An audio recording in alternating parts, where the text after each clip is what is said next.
Mong này chơi new free ni pipang mit va dòng đây buồn sang này thì chế hàng làm đúng đi còn lại giật lê pipang rock lại tung lum la lần này có mày mong mạng mong lại hình lần chào Việt Nam hàng Campuchia đã bộ hiệp bắc ở hạt rẽ lên còn lại nhiều rung rằng vừa còn lại một bắc biết lần lâu mày đúng này mình phải áp dụng lâu mày đi ta bàn lần là mày học áp pipang để xem lắng lên trong ấy tôi đi đoạt ở nhà lên trong lũ còn lại bình luận có mấy cả tại nhà có pro hiểm bảy còn lần trả lên hiểm bảy cái nào buồn sang nè giờ hết ta độ đi bởi trả Campuchia từ đã Campuchia một lời rung răng bởi đã Campuchia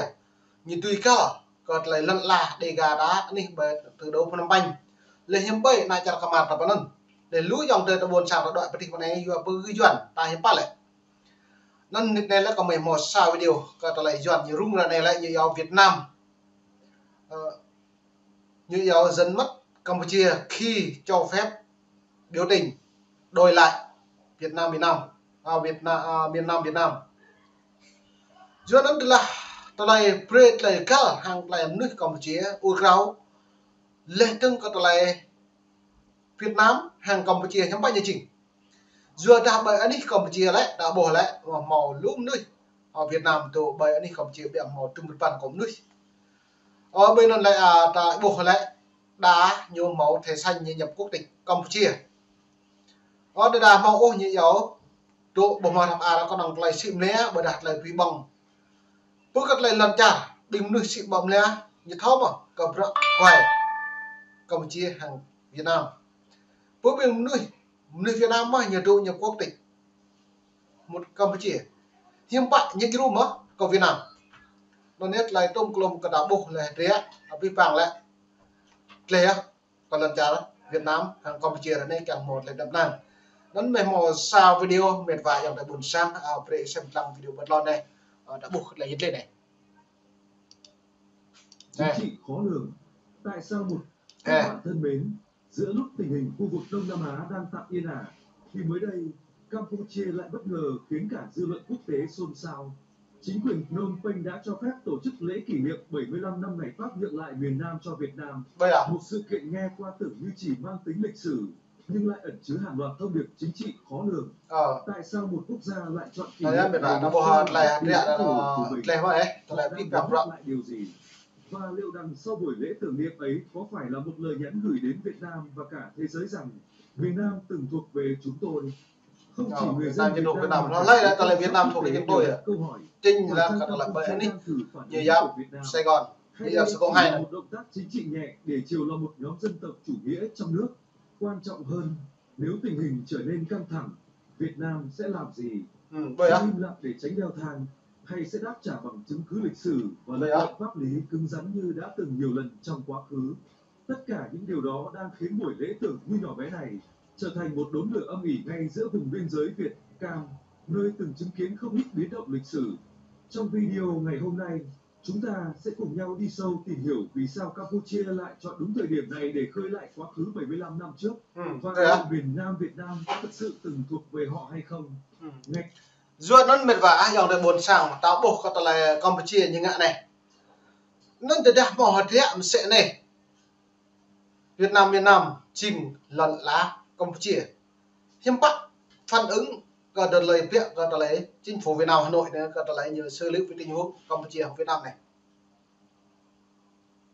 dua đã như vậy tại này biết bằng mong đừng đã lò lại tôi hàng Việt Nam hàng Campuchia lại chìm tình nhủ Việt Nam hẹp mang lại lịch sử mang lại làm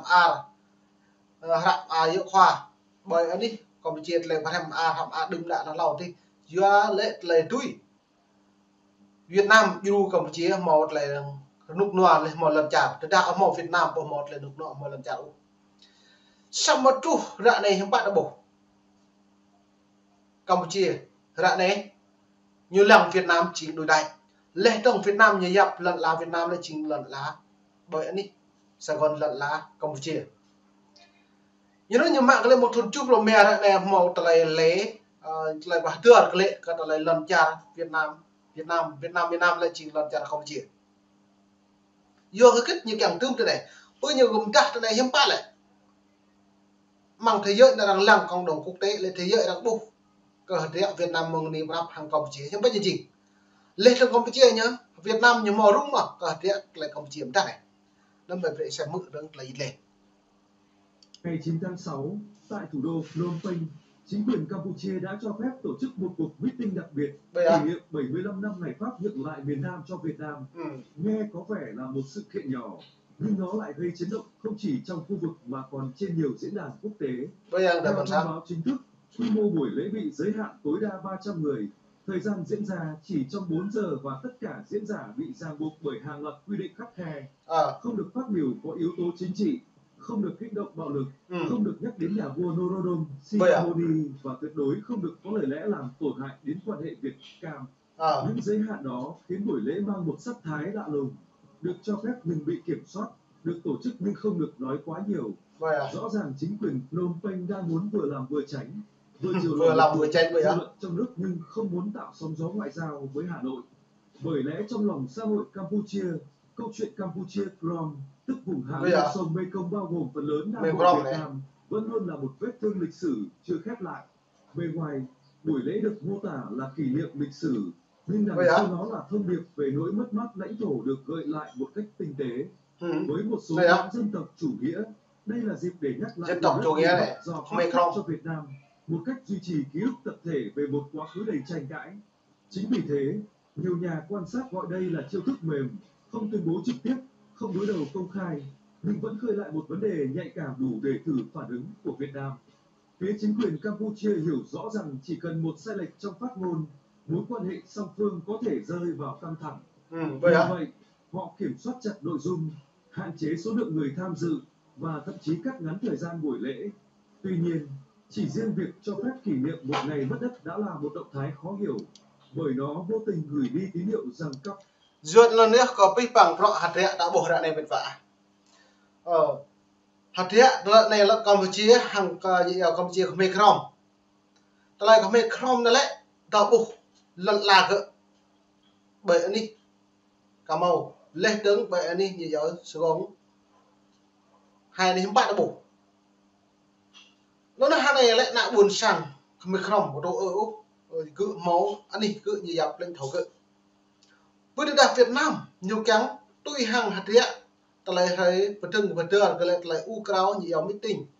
các bạn buồn sàng bù pre prung lên đồng lại thâu bật hẹp luat cả rẻ đây pre hình đéo hàng lại đập nặng xong hạt rẻ nó lại nhiều vừa đa vừa đập hay mà nằm pre thâu prung còn lần trả chính quyền Hà Nội vừa đã cái như nghe là nhiều nghe nó đây nhiều prung lại như bạn nặng buồn sàng cả nạp vừa nó nhìn nèo này nhiều chiến lược vừa đầm vừa xòa tôi hàng Campuchia như nghe của Việt Nam dù đã biết bằng pro hạt rẻ nhật thâu bằng lịch sử bằng bản đồ thế giới cơ lại rẻ còn là thập a bằng của Việt Nam hàng Campuchia nó lại 9 lần Việt Nam bảy đi còn anh đi Sài Gòn nó lại lần Campuchia từ đây nhiều một bạn cái là con mọc năm nhiều neo hàng lại ngoại giao neo hàng lại cái nhà hàng lại Ukraine nó lại chính như bạc pro hàng lại rung tua phụ này nó tua phụ này nhưng bạn như nào còn un hỏa ở ta lại hàng tại đập nặng quả hàng nặng buồn sạc đầy gà ta lại hàng duẩn rồi này từ đã hàng pre nào vô lực nhưng bạn chỉnh ta chính sọc bằng lại phiến ta chính bộ mồi lợn lá chính ra này lợn lá ta mau lấy ta bộ mồi vừa học đó neo hàng lại un hỏa từ ta neo un hỏa ta neo này duẩn bộ mồi cứ đâu nhưng bạn bộ kẹt ta một plak đấy nhũ nêm con bộ phát cái đi nêm plak của cái duẩn này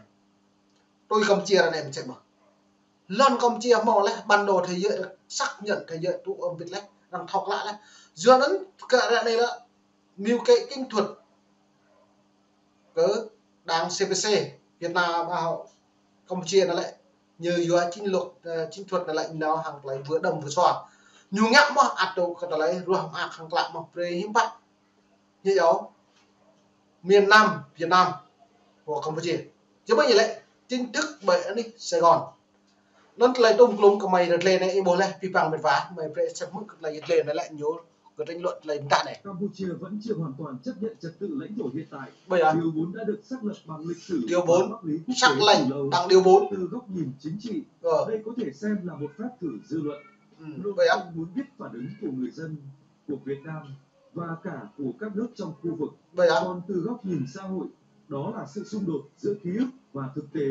giữa cảm xúc dân tộc và quan hệ ngoại giao. Ok. Và Ok, beri bipang yang deh medva lại mở lại khát lại giật lên lại lại trôm lôm được mở Campuchia cao một thủ cơ tại lại cút mốc nhiều đồ đương bữa này. Dù nó nặng buồn sang những bốc bipang bữa hạt lại không như được mạc lệ thứ 7 lần qua nhớ lần chăn như không mạc lệ. Lên tường Việt Nam nhưng bắt như can xử lý đi như huống cờ bữa Campuchia hắn lần chăn như này.